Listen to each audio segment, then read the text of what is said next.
Together, yes! We got this.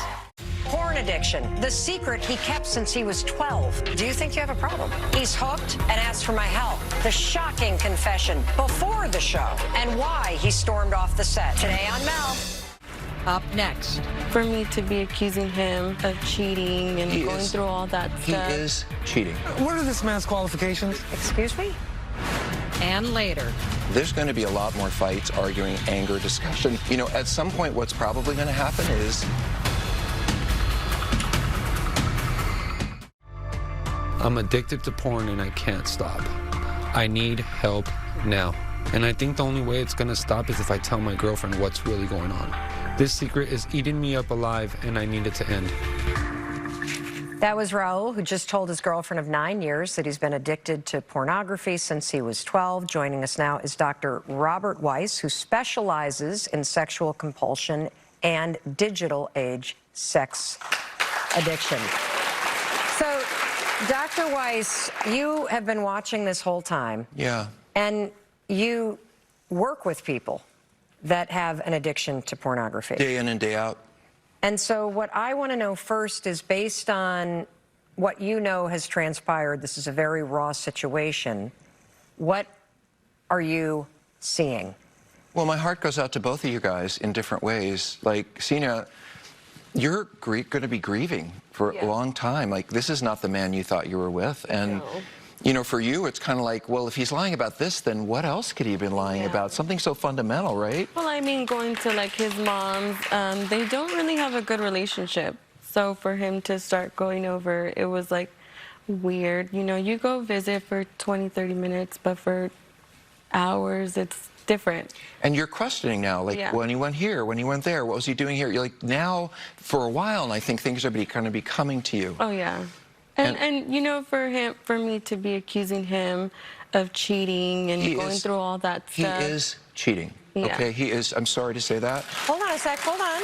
And we'll get to you, but the reality is, when you lie to someone, when you keep secrets from them, when you let them think that you are someone else other than they are. What are this man's qualifications? Then they're Excuse me? Like, what, did you have a degree in this stuff? Or? I understand that you want to challenge me, but here's the deal. What you really want to do is hopefully hold on to her. That's more important. You're not helping. You're here to try to heal something very important to you, which is this relationship. And I think this place you're in right now is exactly probably why you haven't wanted to talk about it. You're so afraid that she's going to get angry, she's going to abandon you, but she's got to have her feelings. You have hurt her, and she needs to go through that. It's not her time to rescue you from what you're going through. We can be there for you. When you're dealing with somebody who has a porn addiction, sure, what is the emotional roller coaster that he is riding right now that he has told his partner about this addiction? The first thing he's going to experience, you are probably experiencing, is shame. I can't believe I did this. What's wrong with me? I'm an awful person. Everybody must hate me. She must hate me. And this incredible turn toward hating myself. And so where I would want to move this for you, Raul, is from, God, I can't believe I did all these things, I'm a terrible person, to, wow, I must have some kind of problem that I need to work on. And if you can get from, I'm an awful person, to, oh, wow, this is something I could do something about, I can improve things, I can make things better, that will help. But it will take time, because you feel crappy about this, and I get it. Do you feel crappy about it? Very. What else are you feeling?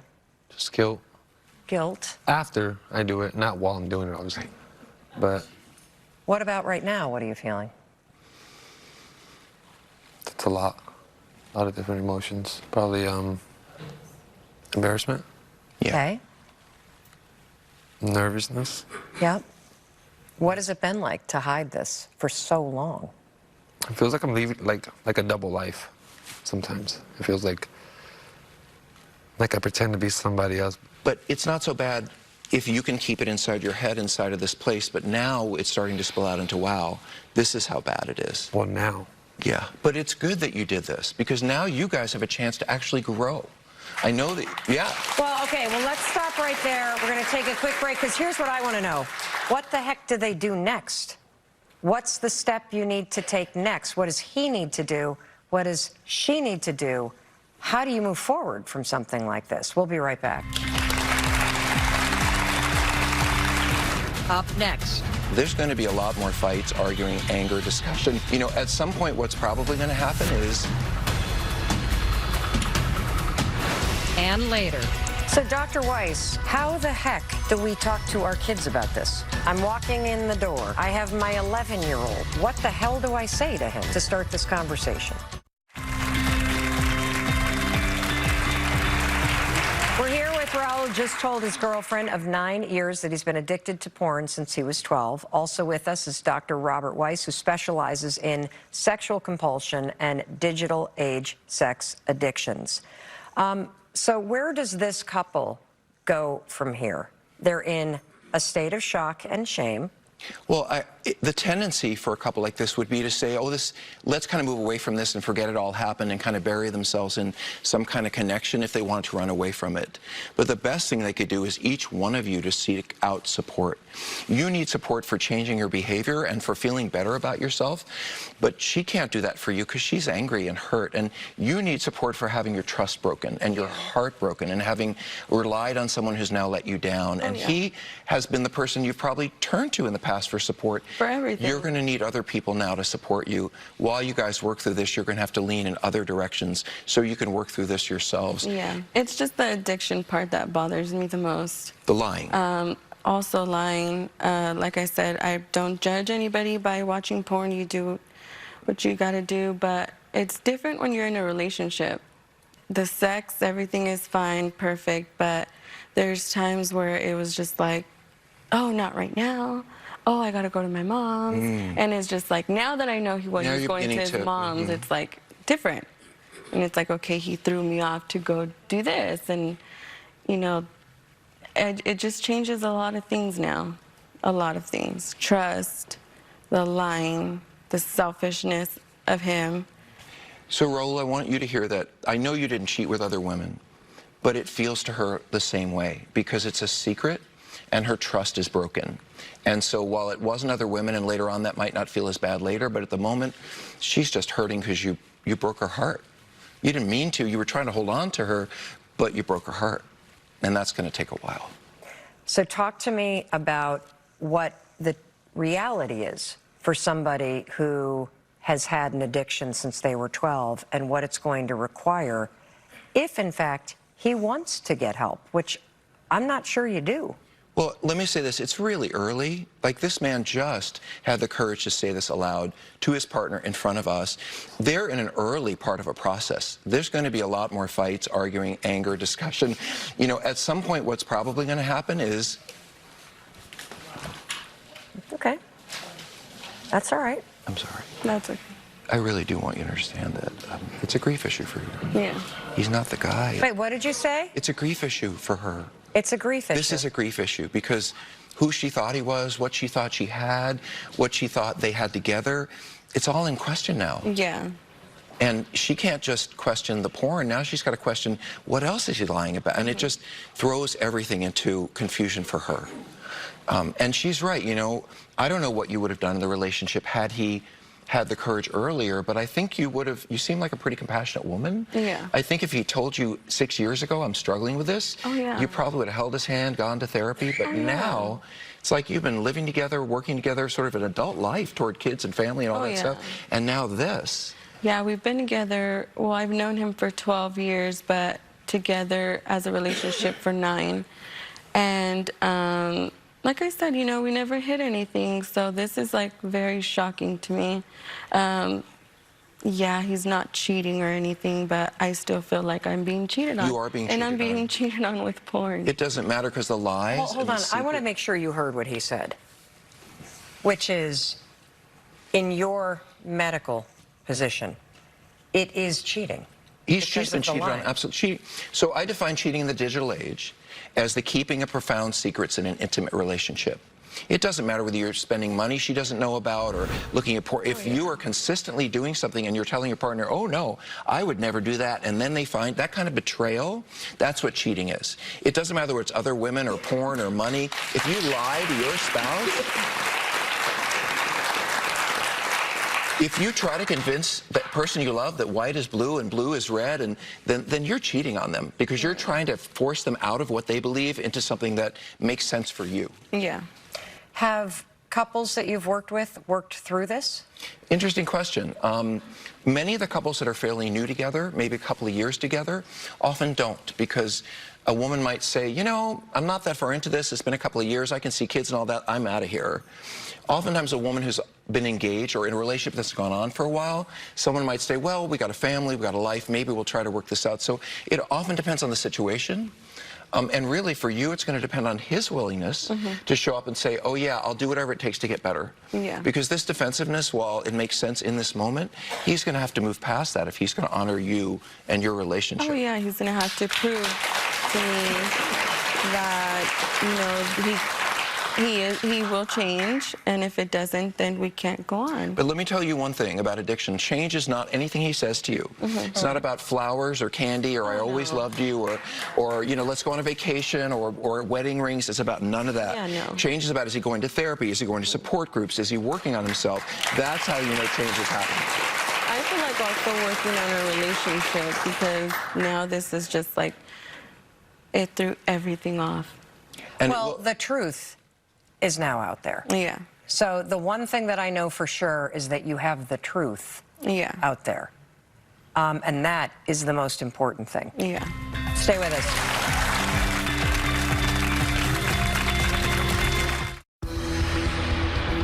you know, at some point what's probably going to happen is...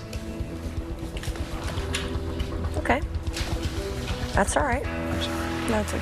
Welcome back. That was Raul, who's here with his girlfriend, Senia. Raul shared earlier that he watches a lot of pornographic material. Now, look, we've taken every step to respect the sensitivity of this topic, and I'm not going to allow somebody to make a mockery of what we're trying to do, right? Or to disrespect the experts who have flown here to try to help him. So we spoke to Raul backstage. We calmed him down, and we gave him a chance to come back. And he is now rejoining us to listen to what these experts have to say about the porn addiction he just confessed to. And joining us now is Noah Church. He's the author of Whacked, Addicted to Internet Porn. He is a recovered porn addict. He says he's a sober porn addict and a porn addiction recovery coach.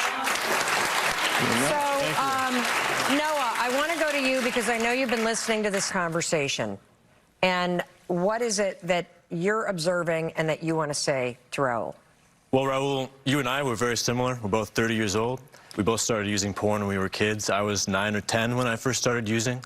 And for a long time, I didn't think it was a problem either. It was normal in culture. Everyone around us was doing it. All my peers were watching porn. So I thought it's not a big deal. And it sounds like to you, you think the secret was the problem, but not necessarily the watching porn. And I'm here to tell you that you might change your mind about that in the coming months and years. Because if you're still keeping secrets or finding it impossible to control your own use, that is a problem. It's an addiction. So when was the moment that you knew you needed to get sober with your porn addiction, Noah? Well, for me, the big problem that I had that made me wake up to the whole issue in my life was something called porn-induced erectile dysfunction, where I had grown up under the influence of pornography and conditioned to a screen so much that I wasn't actually able to relate with real intimacy and a real partner, and just was unable to have sex. And I understand you just were like, I got to go cold turkey. Yeah, once I learned this is the reason I can't have sex, that I can't have a real relationship, I was, yes, absolutely committed. I'm never watching porn again. And how were you able to stop the addiction and live a sober life? Well, like you said, I stopped, absolutely committed. 10 months later, I relapsed because I underestimated how much power this addiction had over me. And I had a lot more to learn, and I needed the right support and the right tools and the right skills to stay porn-free permanently. I see you kind of processing what he's saying. What's coming up or resonating with you? Sounds like making us seem like crack addicts or something. Well, it's like alcohol, you know? If I drink occasionally. You relapsed? Yeah. Because I committed, I made a promise to myself, and then I broke that promise. That's a relapse. Well, what I'm witnessing is a person who doesn't believe this is an addiction. Is that fair to say? In a way, I guess, if we want to be honest, I guess. I would love it Yeah, no. if you were honest. In a way, but not 100%. Think that it's not an addiction. A part of me does, and I guess, I don't know. I think Raul is exemplifying exactly what most people see porn addiction as. They see addiction as only related to substances, and pornography is treated very lightly in our society as just something that everyone does. It's a bit of fun.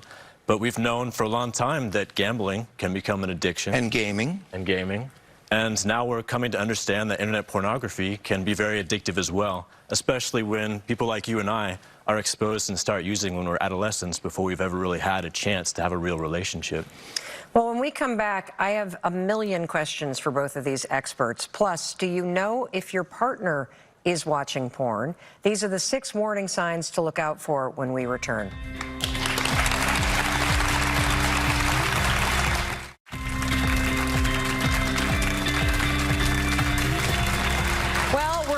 It has been a very raw show full of emotion that you've witnessed, because we're talking about a topic that is widespread but not widely talked about, and that is porn addiction. And you've watched one couple wrestle with coming to terms with the truth about it. And with us right now is Dr. Robert Weiss, who specializes in sexual compulsion and digital age sex, and Noah Church, author of Whacked, Addicted to Internet Porn. He is a sober porn addict and a porn addiction recovery coach. Before we move on to some of the 100 of questions that I have about this topic, I want to make sure to talk a little bit about addiction and the brain, because before Raul joined his girlfriend in the audience, he said to you, but how is this an addiction? I don't drink out. Like, how does this impact the brain? Well, of course, different substances and behaviors have different impacts on how we process them neurobiologically, but there are changes that we can see across all addictions that are similar. And those changes include sensitization, where we're more sensitive to cues that lead to use. So for a porn addict, that might be they feel their heart start to beat faster, and they feel their vision go into a tunnel when they're home alone with a computer, and they just feel like they're on rails toward using because they've sensitized those pathways. Desensitization is another thing, where they use so much and overstimulate themselves that they become desensitized and numbed to what they are experiencing. And that means it might take them more in order to get turned on, more extreme pornography or more variety. Escalation. Yes. Okay, what do you mean by escalation? Meaning you start out with a little bit, looking once or twice a week, then you're looking 3 times a week, then you're looking 3 hours a day. It can also escalate in terms of what you're looking at. You're looking at something sort of vanilla and plain, then you're looking at something that's kind of shocking, then you're looking at something you never thought you would look at, because you're raising the amount of intensity, which in turn raises the neurochemistry of the brain. The person gets more and more distracted by that. And believe me, if I'm fighting with you and then I go look at the porn, I'm not thinking about you at all. I'm looking at the porn, and that's the point. It allows you to escape completely from whatever it is you're into in the moment. That's a problem. So one of the other things I just want to address head on is we peeled back a very vulnerable secret. And you witnessed firsthand on this show a person be exposed, vulnerable, defensive. 2 people. 2 people. It's a very private issue. And so what are the range of emotions? Because, you know, this is not a show about making a mockery about a very serious topic. And so I want to be very clear about that. Well, it makes perfect sense that whoever this is, would be angry, scared.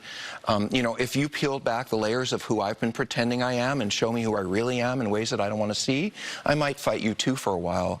What it's going to take is for him to come to an understanding that he has to change if he wants to have the things that he wants in life, like this meaningful relationship, like love and happiness. So let me talk about this question that's in the back of my mind, because both of you mentioned how young kids now first come in contact with pornography, and I read that the average age is 11.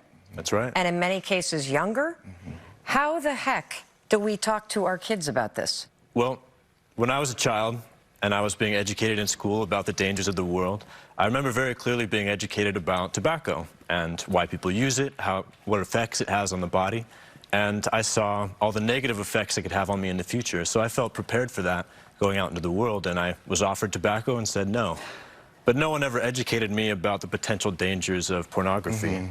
And if I had known that my use could spiral out of control, I could become addicted, I could lose my ability to enjoy real sex and real relationships, I might not have never used, but I think it would have been a lot less, and I could have seen the problems arising when they did and done something about it sooner. So, Dr. Weiss, give me the sentence.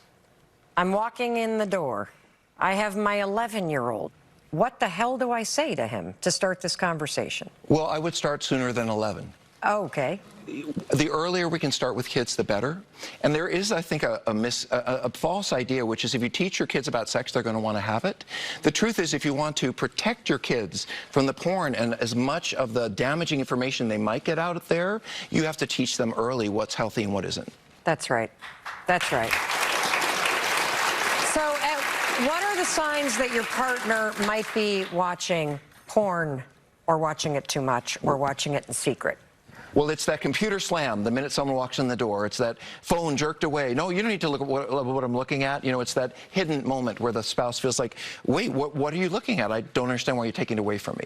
I say if you have a gut feeling that something is being hidden, that something is wrong, there probably is something. And most of us go straight to cheating. And one of the things that you said is that this is cheating. Yeah. Can you say, this was a big moment for me in this show. Why is this cheating? Because in the digital age, I could be having a full-on affair with someone but never really be physically with them. So when I wrote some of the books I've written, I redefined cheating, and I said in the digital age, cheating is the keeping of profound secrets in an intimate relationship. If there's something very meaningful that you need to really hide from your partner, something is not right about that, and it's going to break trust. All right. Wow. I'm processing here. Incredibly important topic. Thank you for being with us. We'll be right back.